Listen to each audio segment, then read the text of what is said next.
What I'm going to do now is turn it over to Daniel Craig, who is one of the industry luminaries on hospitality marketing and social networking.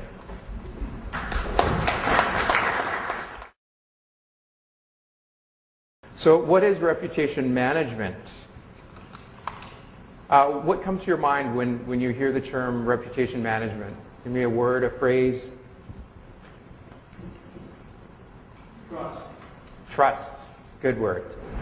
What else? Credibility. Right.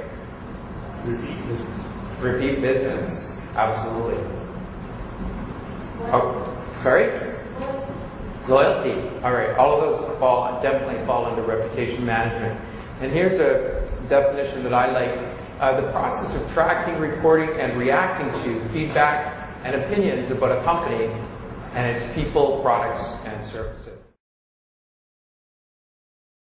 And the travel industry has really gone with all fours into social media, and hotels are tweeting and issuing Facebook updates every 3 seconds, and everybody's just really into it.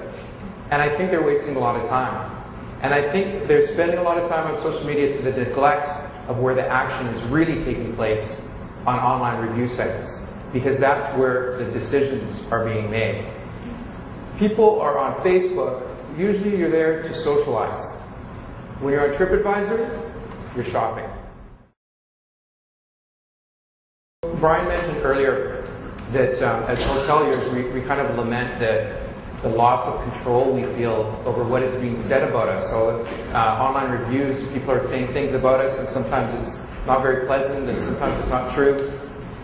And we don't feel like we have any control, but I don't think that's true. I think we still have a lot of control, and we have a lot of influence in what people say about us. And that's what what reputation management is all about. And we also have full control over how we respond when somebody posts a review.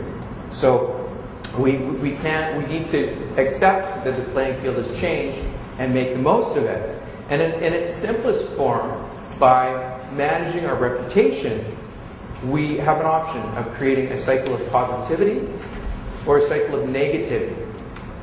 And if we choose the positivity way, essentially we get reviews and we get feedback about, and some of it involves things that people or travelers don't like about our hotel. And we review it, we take it really seriously, and we make changes. Whether that means capital upgrades or we had service issues, so more training and development, or short staff, so we invest in staffing, invest in communications, whatever. We invest in the product to make it better. And travelers notice that, and they rate better reviews. And what happens then? Well, our ranking on the TripAdvisor popularity index increases, and that attracts more travelers.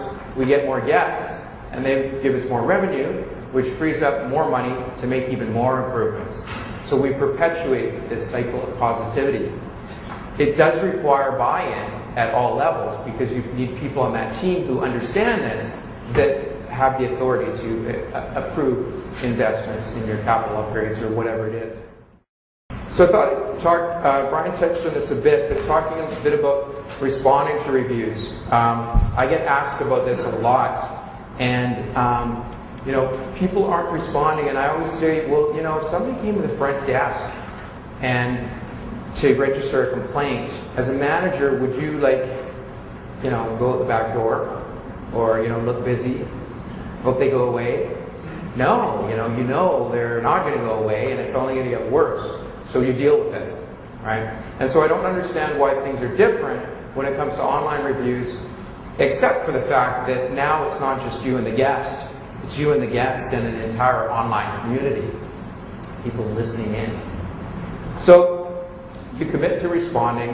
Let's talk about a few highlights about what you should do. So which reviews should you respond to? And I'm an independent consultant. This is my opinion. I've worked a lot in this, but every hotel may do things a little bit differently. But I think a lot of hotels can do things better. And these, in my mind, are best practices.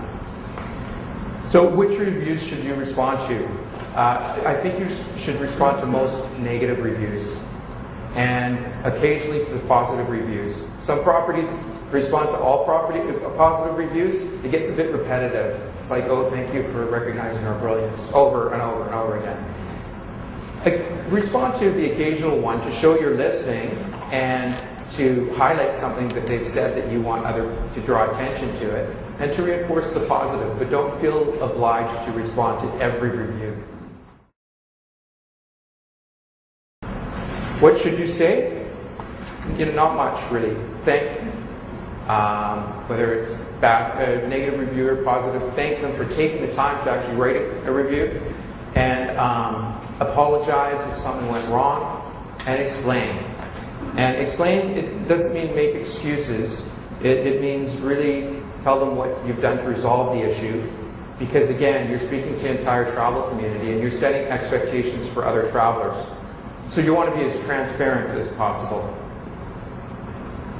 How should you say it? Well, be friendly and humble and brief, and not defensive or patronizing or dramatic. And what if claims are false? You want to set the record straight. That's why you want to respond, and do it respectfully and diplomatically. Because often people make false claims not because they're being mean-spirited, but because they've misunderstood. And so this is your opportunity to set the record straight. If they've said something that's harmful to your reputation, then appeal it with TripAdvisor, because you want to take it. Reputation management is just at the beginning for the hotel industry. If you think about 15 years ago, nobody had heard about revenue management. Today we've got revenue managers in every hotel, we've got a revenue team, we meet weekly, we go through all of these reports. That's where we're heading with reputation management. So if you want to be on the cutting edge, you want to get all over, you want to integrate it into your operation. And then problems can't be fixed. I mean, you all know some problems can't be fixed. Sometimes it's just the design of the hotel, or you don't have enough money to fix it, it's going to take a long time. So in that case, and then you get all these reviews, the same thing over and over, you're getting hammered. So you want to make sure staff understand why it can't be fixed and what the plan is, and that they're trained to deal with complaints on property. Because you look at that previous complaint, we thought the rooms were small and needed renovation, and when we told staff, it seemed like they didn't care. So often a complaint originates on property and could have been dealt with on property, and it's not, and it escalates from an on-property complaint to an online complaint, which is far more damaging. And if you have really good, well-trained staff, it can go from an on-property complaint to an online rave review, because you handled it so well. And that was something that we did really well at Opus Hotels. When the city first came to meet with me and said, we're going to dig a hole that's going to be the size of a football field next, right as you step outside of your door, and it's going to be, active for 3 years. Well, I did what every great leader would do, and I went in my office and I had a good cry. And then I went online to look for another job, and nobody was hiring. And so we thought, well, okay, we need to deal with this. And we've got the whole team together, and we decided to take an approach of transparency. We advised guests in advance of arrival what was going on, so there was no surprises. We sold rooms that were most affected at a discount. We kept our guests informed while on property.